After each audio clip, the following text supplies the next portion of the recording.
GV Balita Express. GV Balita Express. Mga may init na bagong balita, mga balitang dapat mong malaman ngayong umaga.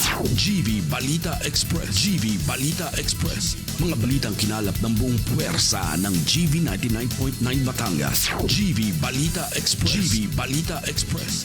Mga balita sa loob at labas ng Timog Katagalugan. GV Balita Express. GV Balita Express. Narito na ang GV Balita Express.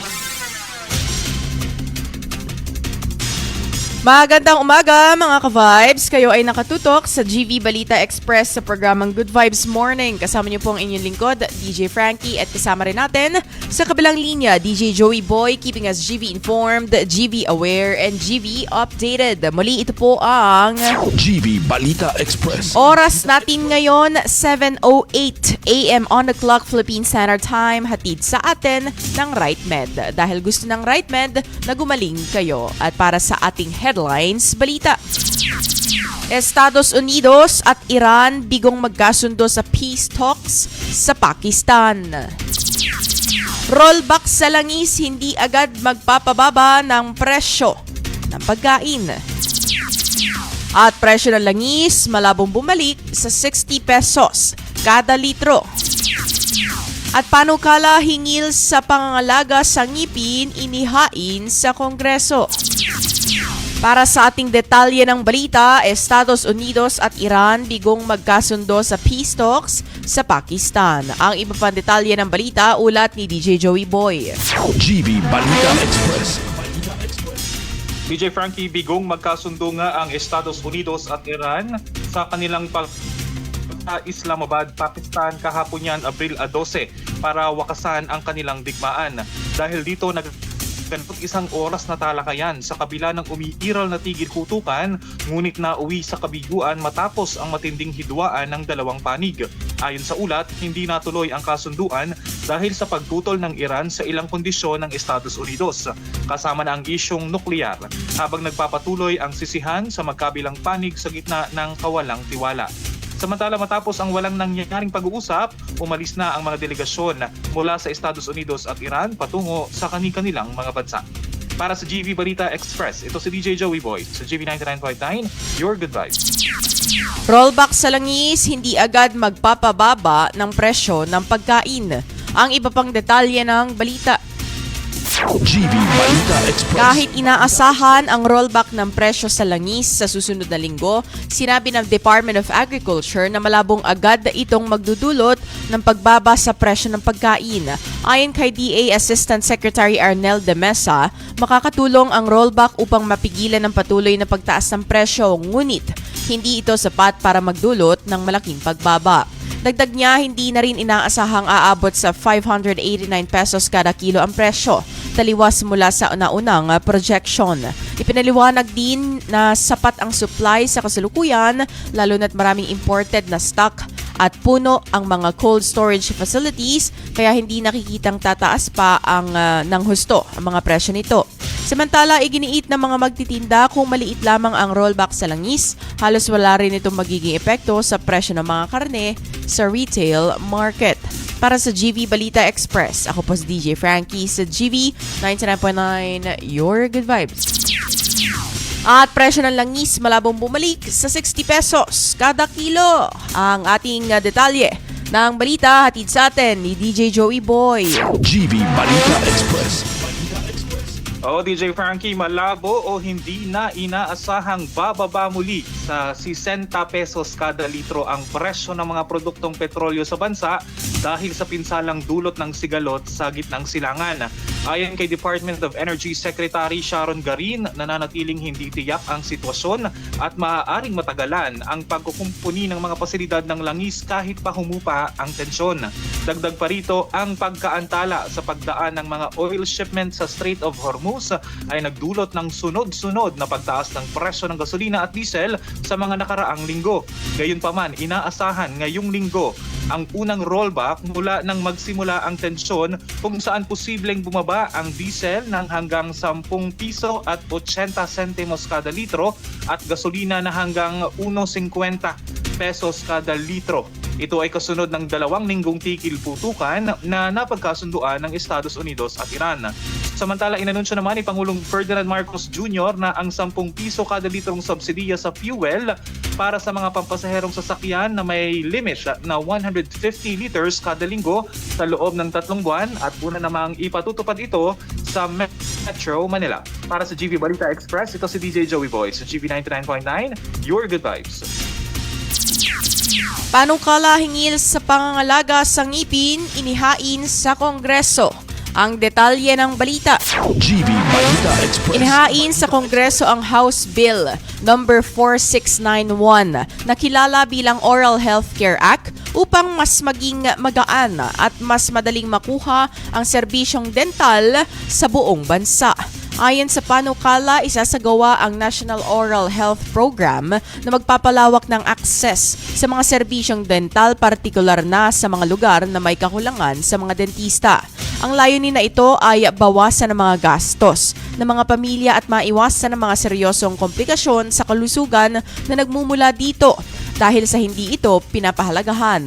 Dahil dito, isasagawa sa pamamagitan ng pag-install ng mga dental units sa mga rural health center, pagsasanay sa mga kawani, at pagsasama ng dental care sa mga kasalukuyang serbisyong pangkalusugan para sa mga ina, bata at nutrisyon.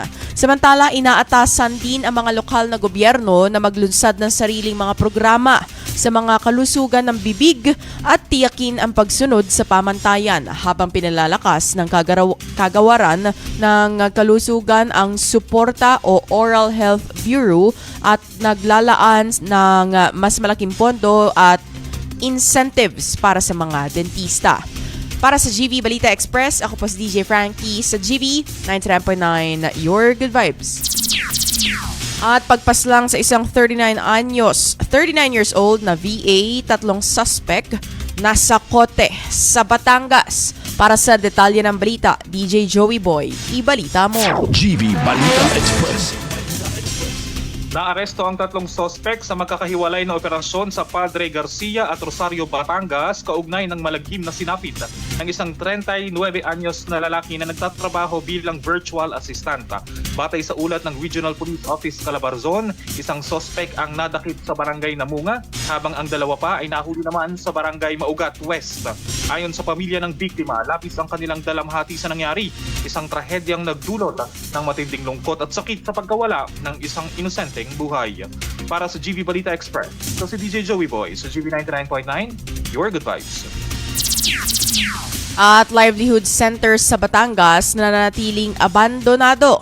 Para sa detalye ng balita. GV Balita Express. Isang proyekto na nagkakahalaga ng 237 million pesos ang nananatiling abandonado matapos itong maitayo noong 2004. Ang Batangas Provincial Livelihood Center na dapat sanay magsilbing sentro ng kabuhayan at oportunidad para sa mga mamamayan ay hindi napakinabangan at nagmistulang simbolo ng nasayang na pondo ng bayan. Sa halip na maging tulay tungo sa kaunlaran, nananatiling palaisipan kung bakit hindi ito naipatuloy o nagamit ayon sa layunin nito. Ilan sa mga isyong lumutang ay kakulangan sa plano, pamamahala at suporta mula sa kinauukulan. Dahil dito, lumakas ang panawagan ng publiko para sa masusing investigasyon at panagutan upang maiwasan ang katulad na kapabayaan sa mga proyektong pinunduhan ng gobyerno. Para sa GV Balita Express, ako po si DJ Frankie sa GV 99.9, Your Good Vibes. At fishing bangka na stranded sa karagatan sa pagitan ng Tingloy at Puerto Galera. Ang iba pang detalye ng balita hatid sa atin ni DJ Joey Boy. GV Balita Express. DJ Frankie, na stranded nga sa karagatan ng isang fishing bangka. Ito ay sa pagitan ng Tingloy, Batangas at Puerto Galera sa Mindoro noong Abril 11 matapos magkaproblema ang makina nito habang nasa biyahe. Umaksyon naman agad ang Philippine Coast Guard nang makatanggap ng ulat ukol sa nangyaring insidente. Mabilis umano nilang tinungo ang lugar at matagumpay naman na nailigtas ang 3 individual na sakay ng bangka. Samantala, hinila na ng mga otoridad ang nasirang fishing bangka pabalik sa Puerto Galera matapos masiguro ang kaligtasan ng mga sakay. Para sa GV Balita Express, ito si DJ Joey Boy sa GV 99.9, Your Good Vibes. SFW nanguna sa paglilinis ng ilog at kapaligiran sa San Juan, Batangas. Para sa detalye ng balita. GV Balita Express. Nagsagawa ng sabayang paglinis ng ilog at tabing ilog ang mga Seasonal Farm Workers o SFW ng San Juan bilang bahagi ng kanilang community service at pagpapakita ng malasakit sa kalikasan. Ayon sa mga SFW, mahalaga ang ganitong inisyatibo para sa pangangalaga ng likas na yaman at kinabukasan ng susunod na henerasyon. Nagsilbi rin itong paalala sa tamang pagtatapon ng basura at inaasahang makahikayat sa iba pang sektor na magsagawa ng kahindintulad na gawain. Samantala, katuwang umano sa aktibidad ang mga lokal na opisina at ang International Cooperation Team na layong mapanatili ang kalinisan ng mga daluyan ng tubig. Para sa GV Balita Express, ako po si DJ Frankie sa GV 99.9, Your Good Vibes. At para sa ating weather update, publiko, binigyang paalala hingil sa tumitinding init. Ang iba pang detalye para sa ating ulat panahon, hatid sa atin ni DJ Joey Boy. GV Balita Express. DJ Frankie, mga ka-vibes, nagbigay po ng babala ang mga ahensya ng kalusugan at pag-asa sa publiko hinggil sa dahilan at paraan ng pag-iingat laban sa lumalalang init ngayong tag-init. Ayon sa pag-asa, umabot sa 42 degrees Celsius ang heat index mula noong Abril 8 hanggang nitong nagdaang Abril 11 na nasa antas ng dangerous o mapanganib na maaaring magresulta sa heat exhaustion at posibleng heat stroke sa mahabang panahon ng pagkabilad. Dahil dito pinapayuhan ang mga tao na magsuot ng magagaan na damit, sombrero at umiwas sa mahabang oras ng exposure sa araw, lalo na mula alas 10 ng umaga hanggang alas 3 ng hapon, habang inaangkop din ng mga manggagawa at driver ang kanilang mga schedule para makaiwas sa tindi ng sikat ng araw. Para sa GV Balita Express, ito si DJ Joey Boy sa GV 99.9, Your Good Vibes. At para naman sa ating good vibes, balita.